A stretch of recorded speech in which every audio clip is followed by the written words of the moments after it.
Assalamualaikum warahmatullahi wabarakatuh. Perkenalkan, nama saya Erna Sari. Saya kuliah di Universitas Islam Negeri Raden Intan Lampung dan saya berasal dari Lampung Timur. Di sini saya akan menceritakan proses saya menjadi relawan mengajar dari rumah.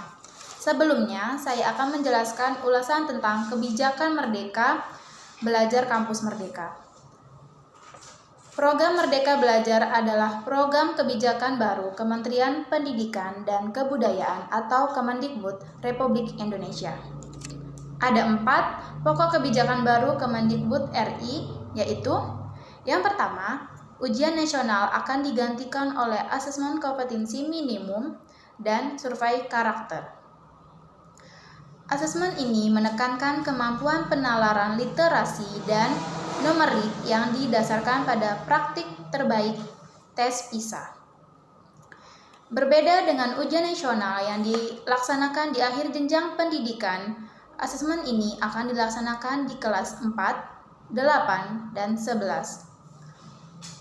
Hasilnya diharapkan menjadi masukan bagi sekolah untuk memperbaiki proses pembelajaran selanjutnya sebelum peserta didik melanjutkan pendidikan. Yang kedua, ujian sekolah berstandar nasional akan diserahkan ke sekolah. Menurut Kemendikbud, sekolah diberi keleluasaan dalam menentukan bentuk penilaian seperti portofolio, karya tulis, dan penugasan lainnya. Yang ketiga, penyederhanaan RPP, Rencana Pelaksanaan Pembelajaran. Menurut Bapak Nadiem Anwar Makarim, RPP cukup dibuat 1 halaman saja. Melalui penyederhanaan administrasi, diharapkan guru dalam pembuatan administrasi dapat dialihkan untuk kegiatan belajar peningkatan kompetensi. Yang keempat, dalam penerimaan peserta didik baru, sistem zonasi diperluas, tidak termasuk 3T. Bagi peserta didik yang melalui jalur afirmasi dan prestasi, diberikan kesempatan yang banyak dari sistem PPDP. Pemerintah daerah diberikan kewenangan secara teknis untuk menentukan daerah zonasi ini. Kampus Merdeka adalah kelanjutan dari proses pembelajaran yang dianjurkan oleh Kemendikbud dengan mendorong proses pembelajaran semakin otonom dan fleksibel. Dapat menyesuaikan dalam kampus Merdeka, yaitu yang pertama, otonom pembukaan program studi baru.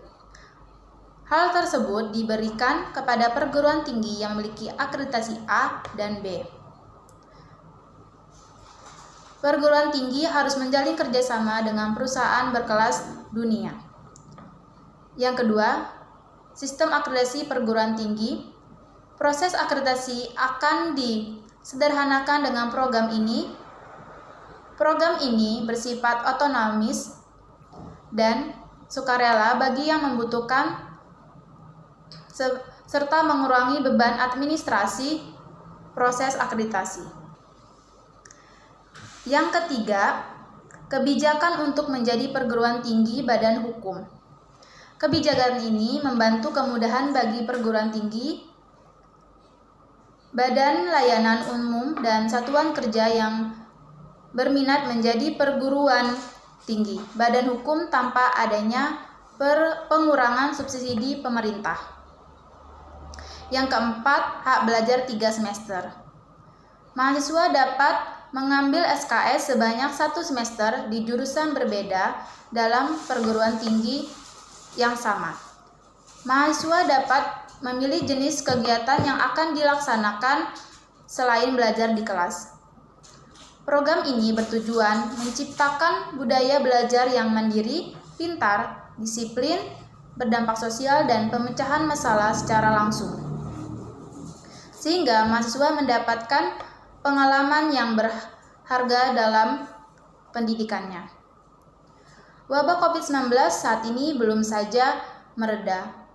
Hampir 1 tahun kita menjalani lockdown serta normal baru di berbagai daerah. Dari keadaan COVID-19 ini, banyak sektor yang terhambat, salah satunya kegiatan belajar mengajar peserta didik di sekolah, khususnya di desa saya, yaitu Lampung Timur. Banyak sekali peserta didik yang malah sibuk main HP, bermain bersama teman-temannya. Mereka menjadi malas untuk belajar dan kurangnya asumsi ilmu pengetahuan. Maka dari itu, saya bergabung menjadi relawan mengajar dari rumah, supaya peserta didik tetap belajar walaupun adanya wabah COVID-19 ini. Saya tidak mau jika peserta didik kurangnya tentang ilmu pengetahuan. Sasaran peserta didik yang saya bantu itu dari anak SD sampai SMP yang ada di desa saya yang beralamat di Dusun 3, RT 3, RW 3, Desa Jabung, Kecamatan Jabung, Lampung Timur. Ulasan materi yang saya berikan itu ada ilmu matematika, mencakup pengurangan, pertambahan, perkalian, dan pembagian.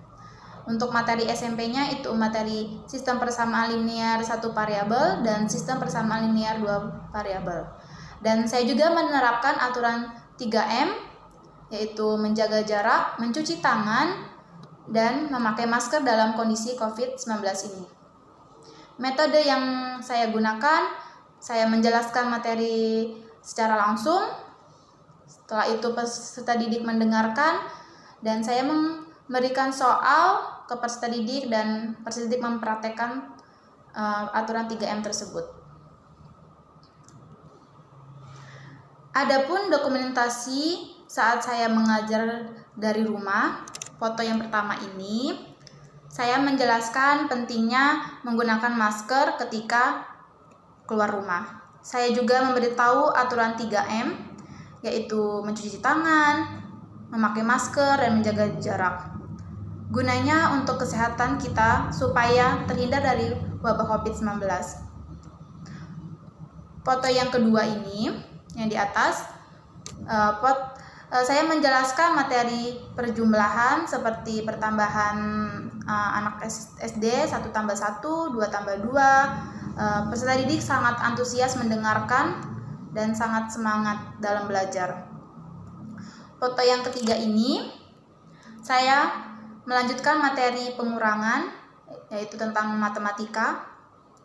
Selanjutnya, foto yang keempat ini, saya menjelaskan materi sistem persamaan linear 1 variabel, khusus anak SMP, dan peserta didik sangat aktif dalam bertanya. Yang foto selanjutnya ini, foto yang kelima, yaitu materi perkalian dan pembagian. Untuk foto yang keenam, saya menjelaskan sistem persamaan linear 2 variabel, lanjutan dari sistem persamaan linear 1 variabel untuk materi SMP. Peserta didik sangat semangat dan senang saya ajarkan dan saya jelaskan. Untuk foto yang terakhir, saya memberikan mereka soal dan mereka mengerjakan terkait materi yang sudah saya berikan supaya mereka lebih paham dan ingat apa yang saya berikan kemarin materinya. Kondisi sebelum dan sesudah pengajaran, peserta didik sebelumnya malas belajar. Sekarang peserta didik jadi semangat dan rajin belajar. Yang kedua, belum pahamnya aturan 3M. Setelah saya jelaskan, peserta didik paham dan menerapkan aturan 3M tersebut.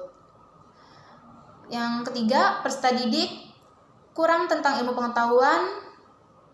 Setelah saya ajarkan, sekarang lebih paham dan mereka sangat antusias dalam belajar.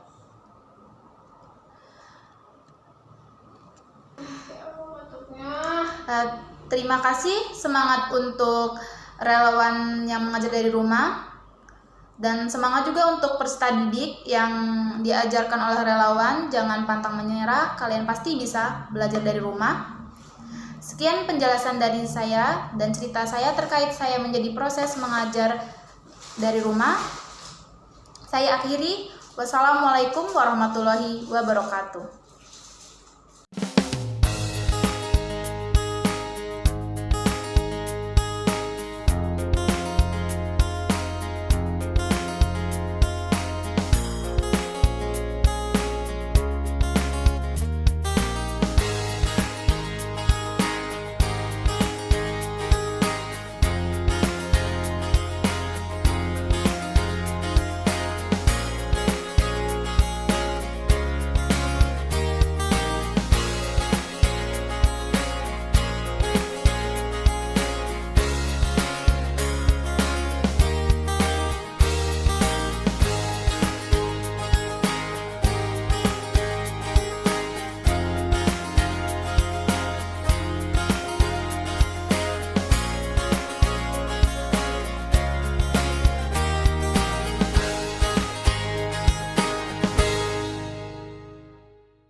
Oh ya, pesan dari saya, selalu memakai masker ketika kita keluar dari rumah dan menjaga jarak bersama orang lain, dan selalu mencuci tangan saat kita memasuki rumah dan mencuci pakaian kita yang kita pakai saat keluar rumah juga.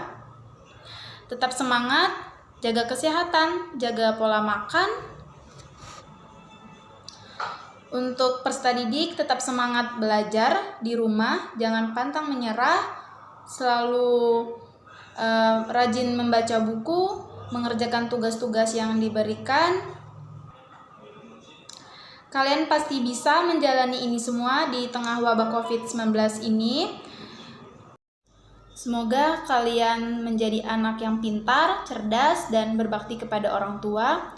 Untuk relawan yang mengajar, jaga kesehatan juga. Jangan pantang menyerah, pasti kalian bisa untuk mengajar anak-anak yang ada di desa kalian. Semoga kita menjadi relawan pengajar yang kuat, sabar, dan pantang menyerah. Untuk mencerdaskan anak bangsa, tetap semangat. Dadah. Assalamualaikum warahmatullahi wabarakatuh.